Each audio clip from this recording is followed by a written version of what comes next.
అఖండమండలాకారం వ్యాప్తం ఏన చరాచరం తత్పదం దర్శితం ఏన తస్మై శ్రీ గురువే నమః. నమో విఘ్నేశ్వరాయ నమః. ఈశ్వరపుత్ర పాహి మాం పాహి రక్ష. మాలకరి యొక్క ఆతిథ్యం స్వీకరించినటువంటి శ్రీకృష్ణ భగవానుడు బలరాముడు తర్వాత ఏం చేశారు గురువుగారు అని సత్యనిష్ట గురువుని గ్రామస్తులు అడిగారు. అప్పుడు శ్రీమన్నారాయణుడు అయినటువంటి పరమాత్మ ఇలా చెప్తున్నాడు, నాయనలారా తల్లులారా, పరమాత్ముడు ఆయన ఏ కర్మలు అంటనివాడు, ఏ కర్మలకు లొంగనివాడు. అంటే సర్వకర్మలు తానైనప్పుడు అతనికి లొంగడం ఏమిటి, అతనుల కర్మలో ఉండడం ఏమిటి, ఏమీ ఉండదు.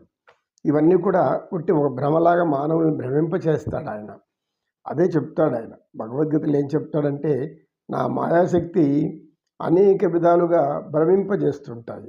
ఈ భ్రమలో పడిన మానవులంతా కూడా నన్ను తెలుసుకోవడం కష్టమే అని అంటాడు శ్రీమన్నారాయణుడు. నీకే వరము కావాలనో కోరుకో, నీవు ఏది అడిగినా ఇస్తాం మేము అని అంటాడు శ్రీమన్నారాయణుడు పరమాత్ముడు. అప్పుడు మాలకడి అంటాడు, అయ్యా పాదసేవయును దయచేయుమయ్యా, నీ పాద కమలార్చకులతోడి నెయ్యము నాకు ప్రసాదింపుము పరమాత్మా.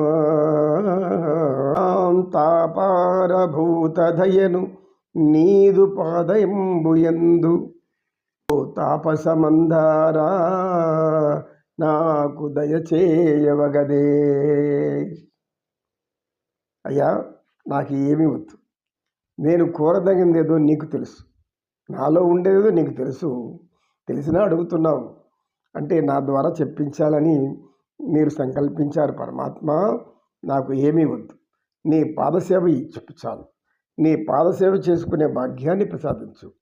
ఎవ్వరు నిత్యము నీ పాదసేవలు చేస్తూ, నీకు అర్పితం చేస్తూ, అంకితం చేస్తూ, నీ యొక్క పాదములనే నిత్యం తమ హృదయంలో నింపుకొని ఆ మహిమను తెలుసుకుంటూ ఉంటారో అటువంటి వాళ్ళతో నాకు స్నేహం కలిగించు. అటువంటి వాళ్ళకి ఇచ్చే పుణ్యాన్ని నాకు ఇవ్వము. అంతకంటే నేను ఇంకేమి కోరనయ్యా.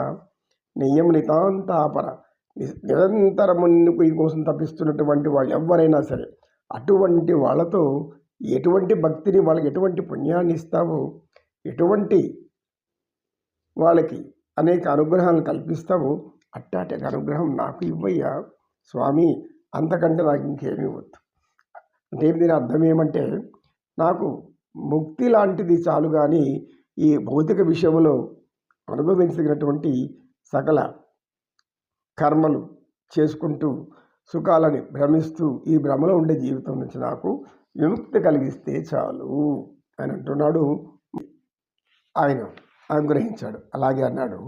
అలాగే అన్న తర్వాత బలరామకృష్ణులు ఇద్దరు కూడా ఆ తర్వాత మళ్ళీ నగర వీధుల్లో బయలుదేరారు. ఇక కంసుని యొక్క కోట దగ్గరకు వస్తున్నారు. కంసుని కోట మహద్వారం దగ్గరికి రాబోతూ ఉన్నారు. ఆ మహద్వారం లోపలికి వెళ్తున్నప్పుడు ఎదురుగా ఒక స్త్రీ అనేక అద్భుతమైనటువంటి సువాసనలతో వెదజల్లుతున్నటువంటి లేపనాలు అనేక విధమైనటువంటి ఔషధ గుణాలు కలిగినటువంటి ఈ పూతలు, పై పూతలు, ఇలాంటివన్నీ ఒక బుట్టలో నింపుకొని వస్తూ ఉంది. ఆమె పేరు కుబ్జ. త్రివక్ర అని కూడా అంటారు ఆమెను.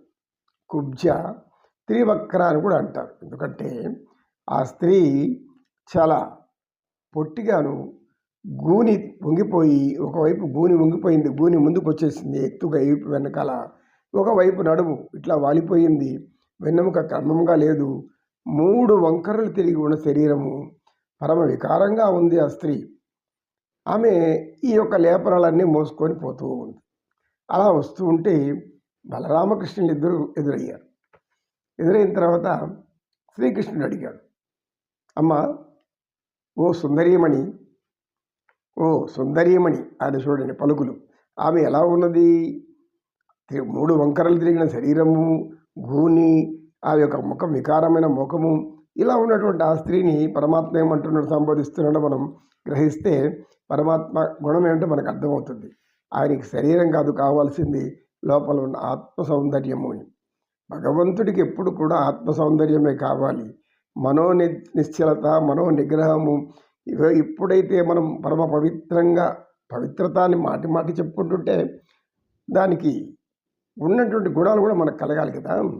పవిత్రుడు ఎప్పుడవుతారు అంటే దయా, జాలి, కరుణ, ప్రేమ ఇలా అనేకమైనటువంటివి, సజ్జన సాంగత్యము, నిత్యము సౌమ్యంగా మాట్లాడటము, ఇతరులు గాయపడకుండా మాట్లాడటము, ఇలాంటి గుణాలు కావాలి. ఎప్పుడైతే సద్గుణ సంపన్నుడు అనబడతారో వాళ్ళు. అందుకని ఇక్కడ పరమాత్మ ఎంత చమత్కారంగా మనకు అద్భుతమైనటువంటి ఒక జ్ఞానాన్ని విసురుతున్నాడు ఆయన. ఇది మనం తెలుసుకోకపోతే మనకు ఎంత అజ్ఞానము అజ్ఞానం వచ్చేస్తాం. ఓ సుందరీమణి, నువ్వు ఎవరు అంటే ఆమె వికారంగా ఉంది. బాహ్యాన్ని చూస్తుంటే లోపల ఆమె యొక్క ఆత్మ సౌందర్యం చాలా గొప్పగా ఉంది. అది పరమాత్మ మాత్రమే గ్రహించాడు. బలరాముడికి కూడా గ్రహించాడు. ఇద్దరు కూడా దైవాంశంభూతులే, విష్ణు అంశము వారే. ఒక ఆయన ఆదిశేషుడు, ఒక ఆయన శ్రీమన్నారాయణుడు. ఈ ఇద్దరు వస్తూనే శ్రీకృష్ణ పరమాత్మ అని అడిగాడు, ఓ సుందరీమణి, నీవెవరు? ఇలాంటి లేపనాలు మాకు సువాసన గొలుపుతున్నాయి, ఏదో మధురమైనటువంటి వాసనలు వస్తున్నాయి. ఈ లేపనాలు చూస్తుంటే ఏదో దివ్య సౌందర్యానికి అలంకరించేలాగుంది. ఏమిటా లేపనాలు అని అడిగాడు శ్రీకృష్ణ పరమాత్మ. అప్పుడు ఆమె వీళ్ళ వంక చూసి, అయ్యా మీరెవరో చూడడానికి బాగానే ఉన్నారు, కానీ ఈ యొక్క నగరవాసులాగా నాకు కనపడలేదు. వీటి గురించి మీరు అడగడం కూడా మంచిది కాదు. ఎందుకంటే ఇది కంసమహారాజుకి సర్వ అలంకారాలు చేయడానికి, అంటే మనం ఈ కాలంలో ఏమంటాం దాన్ని, బ్యూటీ పార్లర్ మేకప్ తారలు ఉంటారు కదా, సినీ ఆర్టిస్టులు అందరూ కూడా ఎక్కువగా స్త్రీ ఆర్టిస్టులకు వాళ్ళకి ఆ యొక్క చిత్రానికి అనువాదించ సమానంగా వాళ్ళకి ఈ మేకప్. కృష్ణం వందే జగద్గురు. కృష్ణుని లీలలు మాయలు తెలుసుకుంటే పరమానందం కాకుండా ఇంకేమొస్తుంది.